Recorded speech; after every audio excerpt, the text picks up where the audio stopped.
Or to the coordinator of the working group on the program budget for 2025, Ambassador Ana Cristina Rodriguez Piñera from Guatemala.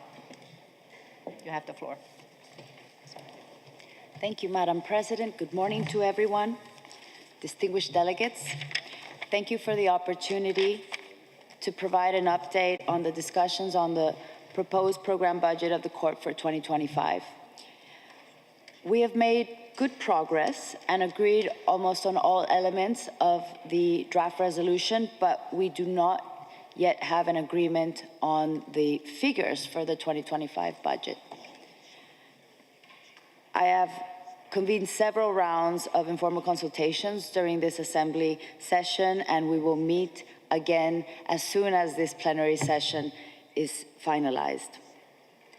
I am grateful to all of those involved for their constructive and flexible attitude with which they have approached these negotiations, and I am very hopeful that we will find a consensus soon, and I urge all delegations to continue to work together towards that end. Thank you very much.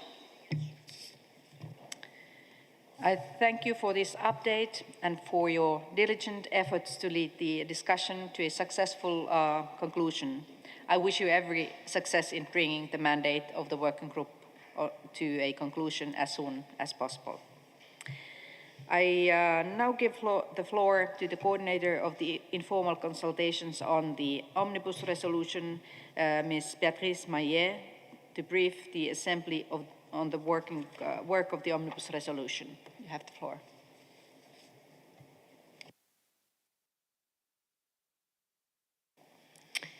Merci, Madame la Présidente. Distinguished delegates, I have the honor to report on the informal consultations regarding the resolution entitled Strengthening the International Criminal Court and the Assembly of State Parties, also known as the Omnibus Resolution. We held 9 meetings in New York and 1 further meeting here in The Hague yesterday. The outcome of our consultation is before you in document ICC ASP23 L7. The resolution consists of 22 sections as well as an annex containing the mandates for the intersessional period. A further annex contains an amendment to the resolution on the review of the procedure for the nomination and election of judges. As usual, a number of paragraphs in this text reflect the outcome of facilitations conducted in the framework of the New York Working Group and the Hague Working Group, as well as decisions of the Bureau. I'd like to draw your attention to the text of paragraph 28, which is a placeholder on the plenary debate on cooperation, which will be provided by the facilitators on cooperations in accordance with the usual practice.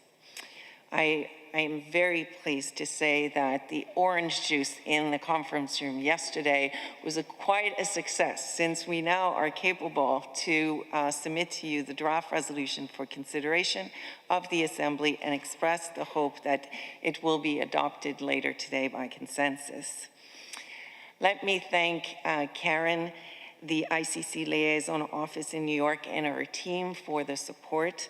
I would like also to thank Christiane, the Director of the Secretariat here, and her team for the excellent support.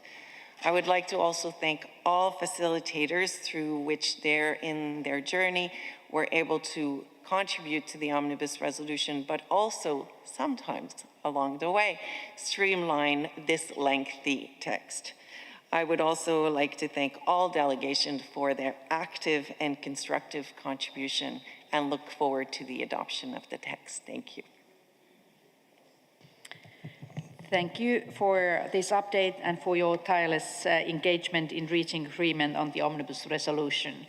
I thank you also for introducing the draft omnibus resolution contained in document ICC-ASP23/L7. We will now turn to the introduction of the other draft resolutions of the 23rd session. I first give the floor to the state party representatives on the review mechanism, Ambassador Paul van den Nijssel of the Netherlands and Ambassador Michael Imran Kanu of Sierra Leone, who introduced the draft resolutions which the review mechanism has proposed. These resolutions, which are contained in documents ICC-ASP23/L3, L4 and L5 respectively, are entitled Draft Resolution of the Assembly of States Parties regarding the implementation of the 10-year policy, Draft Resolution on the introduction of a moratorium on the recruitment by the International Criminal Court of staff of non-states parties' nationality, Draft Resolution on the review of the International Criminal Court and the Rome Statute system. You have the floor, ambassadors. Thank you very much, Madam. And although sitting behind the nameplate of my country, I am speaking indeed as State Party representative. We have indeed the honor to introduce 3 draft resolutions. I will refrain from repeating the numbers, you have just mentioned them. The resolution on the implementation of a 10-year policy, the resolution on the introduction of a moratorium, and the draft resolution on the review of the International Criminal Court and the Rome Statute system. Allow me to briefly give the conference an idea what the resolutions are about. The 10-year resolution is the resolution on the introduction of a 10-year policy as of the 1st January 2025, a 10-year policy applicable to staff of the court at the P5 and director levels. The resolution would also adopt the amendments to the staff regulations and rules that are necessary to give legal effect to the 10-year policy. The Assembly would decide to review the implementation of the policy within a period of 8 years and thereafter every 3 years, and it would request the court to report annually to the ASP on the implementation of the policy, including on the use of the exemptions stated in the staff rules. Second, moratorium. The Assembly would decide, by adopting the resolution, the Assembly would decide that as of the 1st January 2025, there shall be a moratorium on the recruitment of staff of non-states parties' nationality at the P1 to P5 levels and director levels. The resolution further specifies that the moratorium shall not apply to certain categories of staff and non-staff positions. And for the details, I refer to the resolution. The resolution foresees that as an extraordinary measure, the prosecutor or the register may approve the recruitment of persons from non-state parties to meet exceptional operational needs. The duration of the moratorium would be 8 years, with a review undertaken at the halfway point, 4 years, and the result of the review would be reported to the 27th session of the Assembly. And while adopting the moratorium, we also have to amend previous resolutions, ICC ASP1 Res 10 and ICC ASP2 Res 2. And these amendments are set out in the annexes to the resolutions. The last resolution, Madam President, we introduced to this Assembly is the review of the International Criminal Court and the Rome Statute system. A lot of language has been used in previous resolutions, so I will not dwell on that. Main points of the resolution is that the Assembly would decide to conclude the mandate of the review mechanism after 4 years, and also in view of the status of the assessment of the 384 recommendations. There is one slight oral amendment I would like to make. In the operative paragraph 7, we say that all recommendations have been assessed, but as we have said several times during this conference, it's all but one, unfortunately. I assume that is merely a technical thing, but we want to be correct. We also, as I said, we decide to conclude the mandate of the review mechanism. Furthermore, by this resolution, the Assembly would request the Bureau, through its working groups, to continue and monitor further action on the implementation of the recommendations. And we had a discussion on that Wednesday afternoon. It would request the Bureau to determine the appropriate forum for overseeing the implementation of the recommendations on the topics for which we took responsibility during the review process, and these topics are working culture, relations with civil society and media, implementation of a tenure policy, implementation of a moratorium, and the trust fund for victims. Finally, the resolution would request the ASP Secretary to keep the matrix on progress in the assessment of IAR recommendations updated and to circulate the matrix in advance of each Assembly session. Madam President, this is almost the last time you will hear from us as review mechanism. I will not give a long Oxford speech. We did that on Wednesday. I just would like to thank everyone for the spirit of collaboration, cooperation, constructiveness, flexibility that were presented throughout all our deliberations, but also during the deliberations that led to these 3 resolutions. This enabled us to agree the draft resolutions ad referendum on the 18th of November. We also thank the court for its guidance, the Secretariat, and that was all very helpful and led to this result.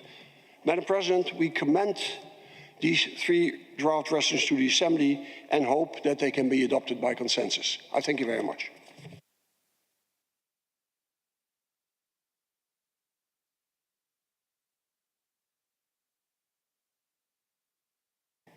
I thank you for introducing the draft resolution on the tenure policy, on a moratorium and the review mechanism and the Rome Statute system. I now invite the Ms. Stéphane Louha, Conseiller juridique de France, to introduce on behalf of the co-facilitators for cooperation the draft resolution on cooperation contained in document ICC-ASP23/L6. Merci Madame la Présidente. Distingués délégués, j'ai l'honneur de présenter au nom des ambassadeurs de la République du Sénégal, Ramatoulaye Bafaye, et de la République française, François Labrune, co-facilitateur sur la coopération, le projet de résolution sur la coopération qui porte la cote ICC ASP 23L.6. En signant puis en ratifiant le statut de Rome, en particulier son chapitre 9, nous nous sommes engagés à apporter notre aide à la Cour afin qu'elle puisse remplir pleinement ses missions de lutte contre l'impunité pour les crimes les plus graves. Ce projet de résolution rappelle l'importance d'une coopération globale et efficace de la part des États parties, des autres États, des organisations internationales et régionales et de la société civile. Cela a été rappelé avec force pas plus tard que pendant la séance plénière sur la coopération hier après-midi. Dans ce projet de résolution a été réaffirmée l'importance de thématiques telles que l'exécution des mandats d'arrêt, l'intégration du statut de Rome dans les législations nationales, les enquêtes financières et le gel des avoirs, la sécurité de la Cour et de son personnel actuel et ancien, ou les accords de coopération volontaire. A été en particulier ajoutée depuis la résolution de l'an dernier une référence à la retraite de la Cour sur les arrestations du 18 juillet et les recommandations qui en ont découlé et qui feront l'objet d'un suivi et de discussions au sein de la facilitation sur la coopération. J'en profite pour annoncer que la France versera dans les prochains jours une contribution volontaire au Fonds pour la coopération de 15 000 €, en particulier sur la question des arrestations. Cette résolution reconnaît le précieux travail et l'engagement sans faille des points focaux chargés de la coopération. Je le redis ici, nous leur en sommes infiniment reconnaissants et, j'en suis sûr, la Cour aussi, alors que nous savons qu'ils ne disposent pas toujours des ressources adéquates pour mener à bien leur mission. Le projet de résolution encourage aussi les États parties à abonder le fonds pour la relocalisation de témoins et victimes. J'ai le plaisir de vous annoncer que la France versera très prochainement 20 000 € dans ce fonds important. De plus, les facilitateurs sur la coopération ont proposé aux États parties d'intégrer au projet de résolution un paragraphe supplémentaire relatif à la séance plénière sur la coopération tenue hier, le 5 décembre, paragraphe dont je vous fais la lecture.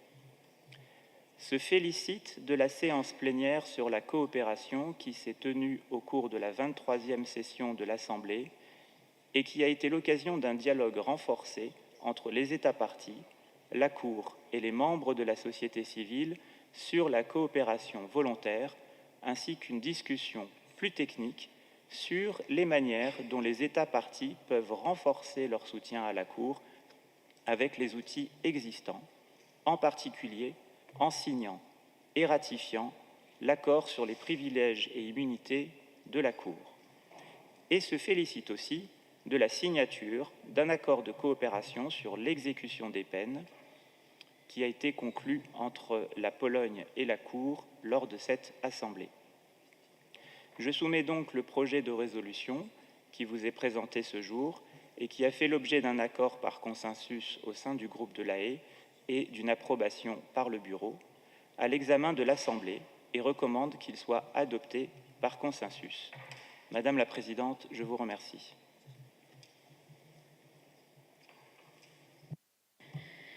I thank you for introducing the draft resolution on cooperation and the language on the basis of the cooperation.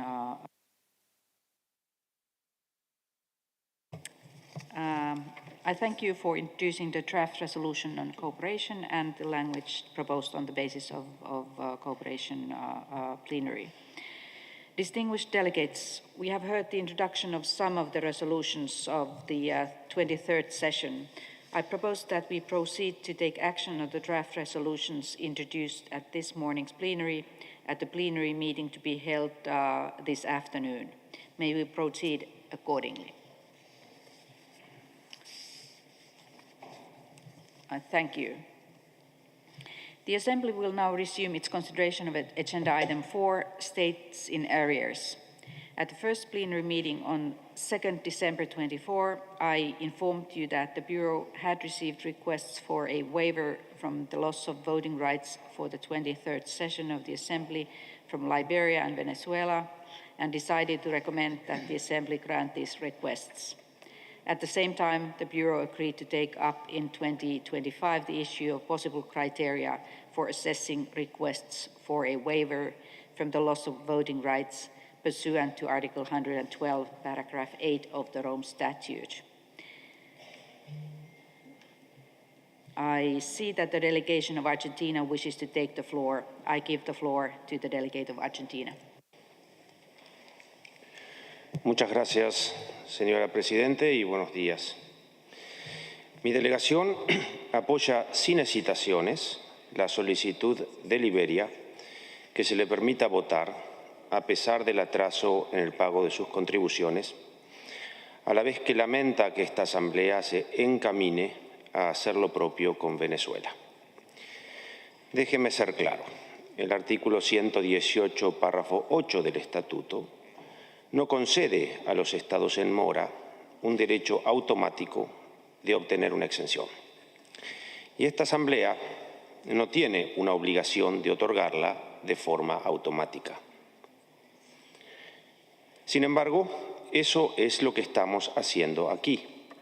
En vez de analizar si la mora se debe a circunstancias ajenas a la voluntad del Estado parte, como el Estatuto expresamente requiere. Y al así hacerlo, devaluamos el valor de las decisiones de esta Asamblea y, en pos del consenso, permitimos que una delegación obtenga un derecho que no se ha ganado. No deja de ser paradójico que un país donde se violan crímenes tipificados en el Estatuto y que no colabora con las investigaciones de la Fiscalía sea eximido por la propia Asamblea de Estados partes de la Corte de la prohibición estatutaria de votar.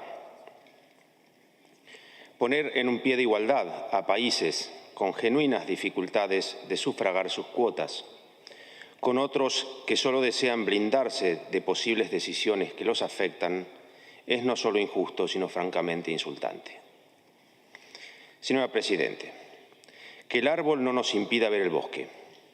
Este no es un asunto bilateral, ni Argentina politiza la Corte, como mi colega venezolano nos quiere hacer creer. La violación de crímenes internacionales no son un asunto bilateral, sino que su castigo concierne a la comunidad internacional en su conjunto, como el preámbulo del Estatuto expresamente establece. Y que se cumpla el Estatuto, incluyendo su artículo 118, párrafo 8, tampoco es un asunto bilateral, sino una obligación colectiva de todos los Estados partes. Señora Presidente, para finalizar, permítame reiterar, enfatizando las partes pertinentes de mi declaración del lunes. La Argentina entiende inadmisible que esta Asamblea autorice al representante de Maduro a ejercer el derecho de voto en este 23º periodo de sesiones. Venezuela no puede ser considerado un Estado de Derecho, los derechos humanos y civiles son sistemáticamente vulnerados y la voluntad de su población es ignorada de manera deliberada. Venezuela presenta excusas inaceptables para el atraso en el pago de sus contribuciones, culpando a otros por las consecuencias nefastas de su modelo económico. La Argentina es y ha sido siempre comprensiva ante las dificultades financieras que establecen los Estados partes de esta Asamblea, pero no puede hacer caso omiso de la realidad de los crímenes que se cometen en aquel país. En este marco, la actitud de Argentina de no interponerse a la voluntad de la Asamblea, lejos de entenderse como un gesto hacia Venezuela, es en realidad una muestra del compromiso de mi país con la Corte Penal Internacional y una reafirmación del llamado a la Corte a tomar medidas concretas y urgentes ante la situación en Venezuela. Permítame enfatizar que Argentina no se siente ni puede ser considerada parte de la decisión que se adopte y le pido que deje registro de ello en los informes y actas de esta Asamblea. Muchas gracias.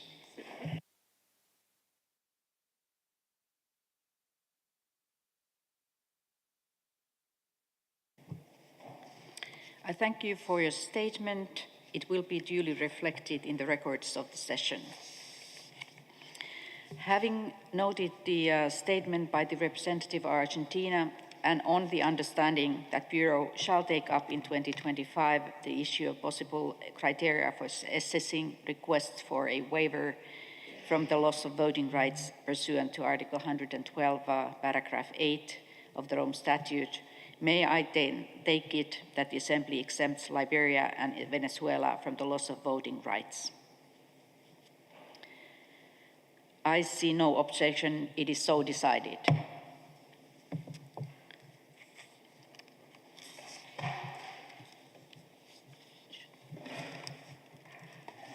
And I see that the delegation Venezuela wishes to take the floor.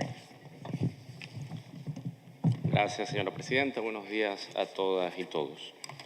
Mi delegación desea agradecer una vez más a la Asamblea por el mantenimiento del derecho a voto de mi país, habida cuenta de la situación conocida de atrasos en la Corte, que, insisto, una vez más reconocemos y estamos dispuestos a pagar una vez que las situaciones mejoren con relación a la aplicación de las ilegales y criminales medidas coercitivas unilaterales que no son aplicadas. En ese sentido, nos alegra ver que la Asamblea no ha tomado el camino de las sanciones, lo cual hubiese sido totalmente incoherente con la propia denuncia y rechazo que la mayor parte de los miembros de esta augusta reunión ha hecho con las amenazas a sanciones y las sanciones vigentes al propio personal de la Corte en el desarrollo de sus actividades.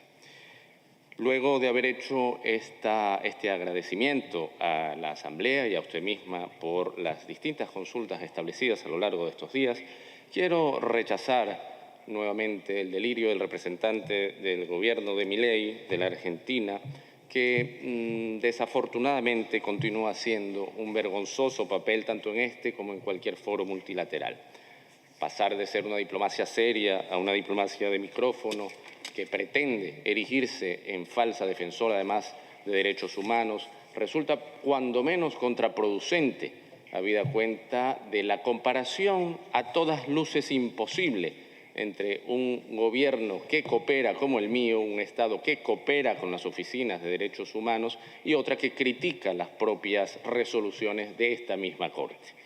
Sin duda alguna que nos parece por lo menos interesante, cuando no absolutamente imprudente, el tema de que una delegación pretenda evaluar la cooperación que tiene mi país con la Fiscalía, aún más que la propia Fiscalía.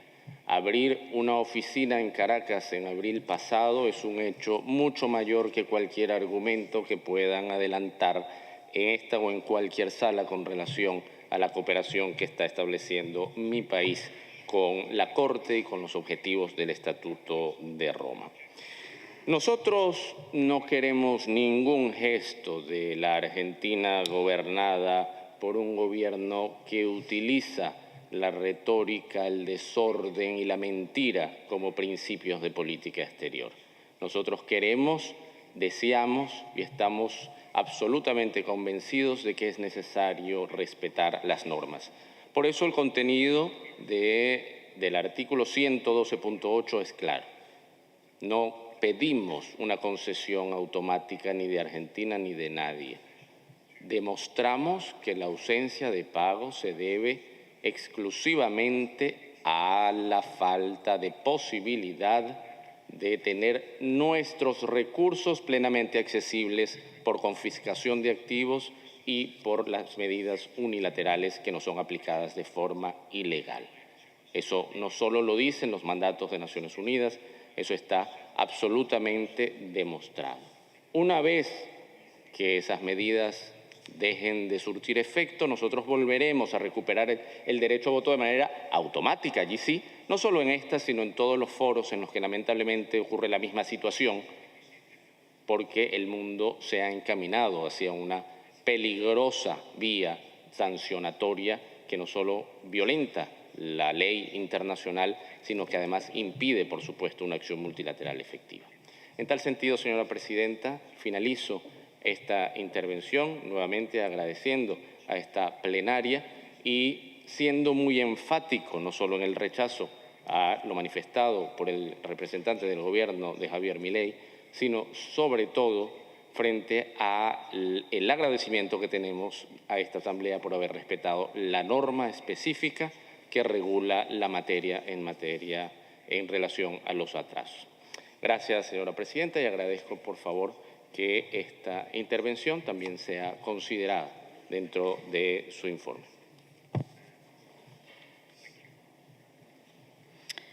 I thank you for your statement, and I recognize the delegation of Canada. You have the floor.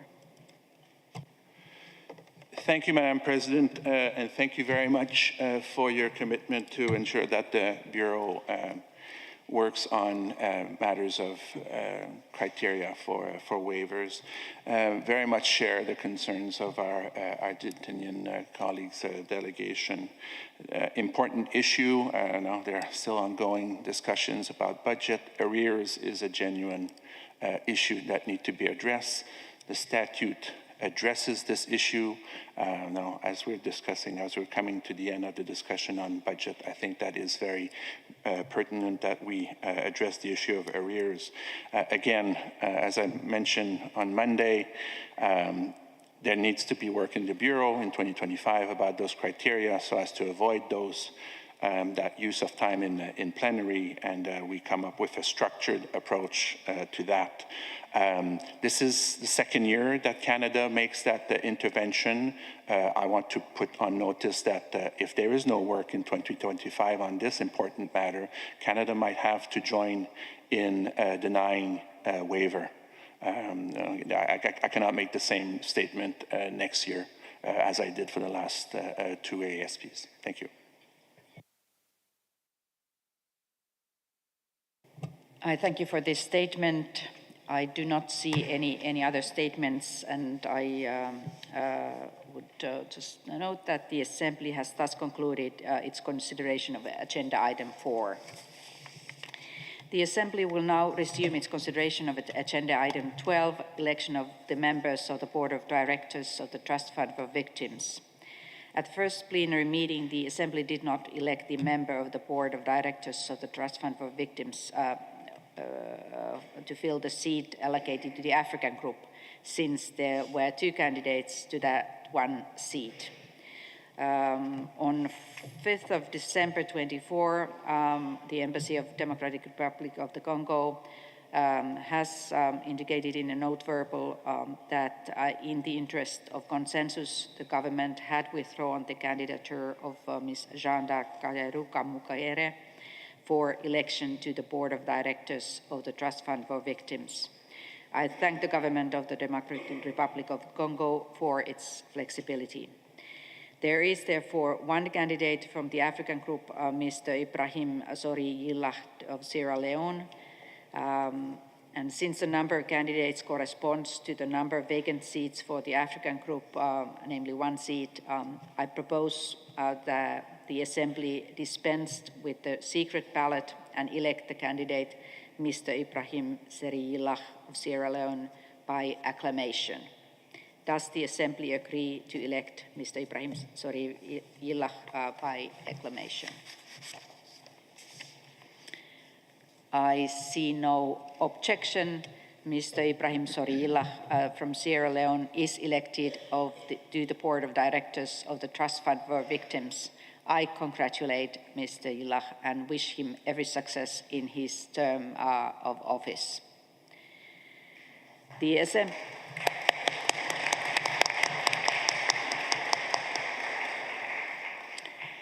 The Assembly has thus elected the following 5 members of the Board of Directors of the Trust Fund for Victims: Mr. Kevin Kelly from Ireland, Mr. Tarek Muhammad from Bangladesh, Mr. Andres Parmas from Estonia, Ms. Monica Jacqueline Cifuentes from Brazil, and Mr. Ibrahim Sori Yillah from Sierra Leone. We will now proceed to the drawing of lots to determine the length of office of the elected members. I wish to recall that resolution ICC-ASP20/resolution 5 provides in Annex 2 as follows. The board shall have 5 members who shall be elected for a term of 4 years and may be re-elected once. At the first election since the adoption of this resolution, 2 of then elected members of the board shall be selected by a lot to serve for a term of 2 years. I will now draw 2 names from among the 5 elected members. And I have checked that the envelope contains the 5 names and no other names. I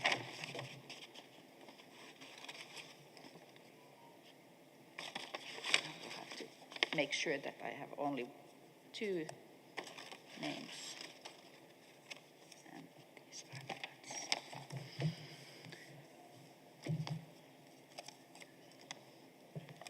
And the first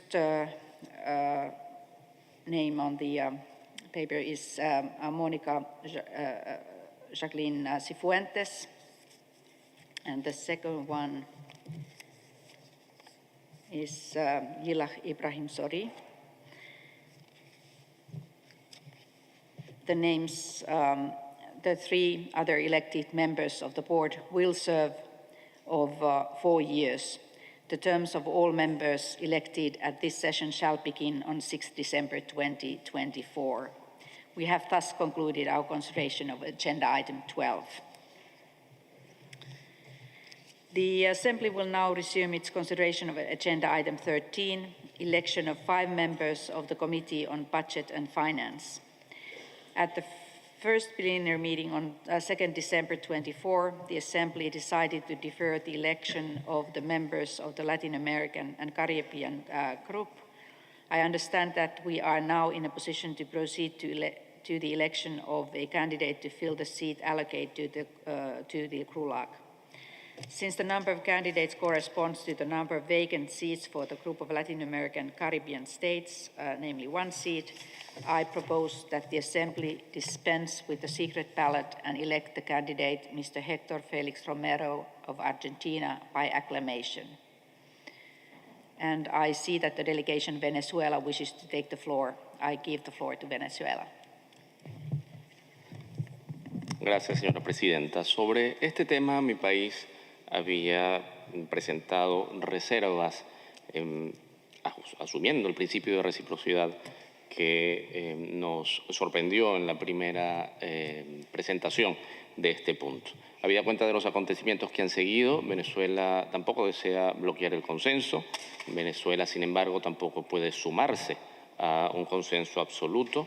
Nosotros queremos dejar en acta que nos disociamos de este punto y queremos confiar y deseamos confiar en que el candidato que a todas luces será electo en esta sala representando a Argentina ejercerá su mandato ajustado a la normativa y alejado de toda politización, frente a lo cual Venezuela quedará muy vigilante. En tal sentido, insisto, no nos opondremos al consenso, pero nos disasociamos de él. Gracias, señora presidenta.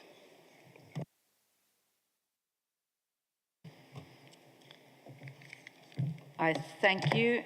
Your statement will be duly reflected in the official records of this session. Does the Assembly agree to elect Mr. Hector Felix Romero from Argentina by acclamation? I see no objection. Mr. Hector Felix Romero from Argentina is elected to the Committee on Budget and Finance. I congratulate Mr. Romero and wish him every success in his term of office.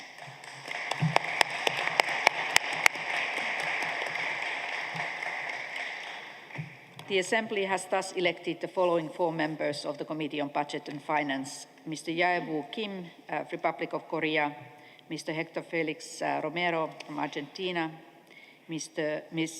Mustafa Samate from Gambia; Ms. Glory Jeffrey Sindilo from United Republic of Tanzania. The members elected will serve for a term of 3 years from 1st January 2025 until the 31st December 27.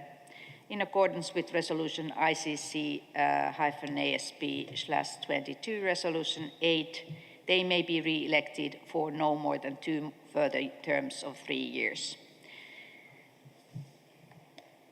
I see the delegation of Argentina wishing to take the floor. You have the floor. Muchas gracias, señora Presidente. Lamento verme obligado una vez más a hacer uso de la palabra abusando del tiempo y de la paciencia suya y de mis colegas. Argentina toma nota de la disasociación de Venezuela, de la decisión de elegir al candidato del GRULAC al Comité de Presupuesto y Finanzas, la cual, sin embargo, no resulta satisfactoria ni repara el daño sistémico causado. Déjeme ser claro. Venezuela no debió haber pedido una postergación de este tema en primer lugar, manteniendo cautiva a toda la Asamblea durante 5 días, con el único objeto de castigar a la Argentina. Permítame reiterar lo que dije el lunes. La candidatura argentina fue endosada en tiempo y forma dentro del GRULAC, siguiendo sus procedimientos ordinarios, sin que Venezuela en ninguna instancia, ninguna, se opusiera a la misma. De lo que ha dado cuenta el coordinador del GRULAC, y pueden hacer lo propio todos los miembros del GRULAC, incluyendo el representante permanente de Venezuela. Señora Presidente, un colega describió el mecanismo de endosos regionales como un sistema de confianza mutua entre los Estados que participan de una asamblea o conferencia internacional. Los Estados confiamos en que los acuerdos alcanzados en cada grupo regional para cubrir las vacantes pertenecientes a ese grupo y que son comunicados al organismo respectivo por los respectivos coordinadores serán honrados por los miembros del grupo. No hacerlo destruye esa confianza mutua, tanto dentro como fuera del grupo, y ninguna delegación podrá estar segura que las candidaturas aparentemente acordadas por su propio u otros grupos regionales no vayan a ser objetadas a último momento. Argentina lamenta este pésimo precedente y hace un fuerte llamado a todas las delegaciones para que se respeten los procedimientos y se eviten actitudes como estas en el futuro. Muchas gracias.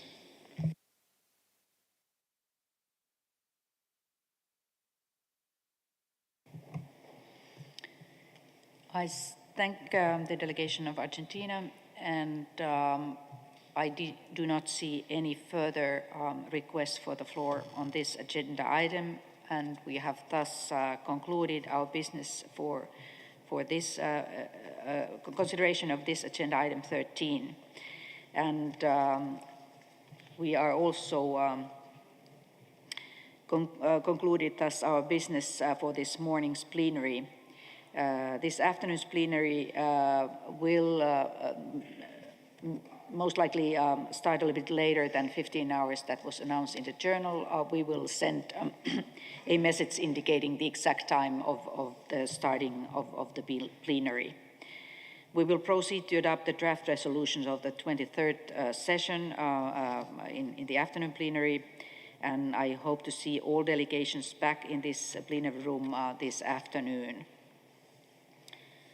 I would also wish to announce that there will be informal consultations on the budget, and they will take place in Oceania room, right? Oceania foyer. If there are no further requests for the floor, this meeting is adjourned. It is.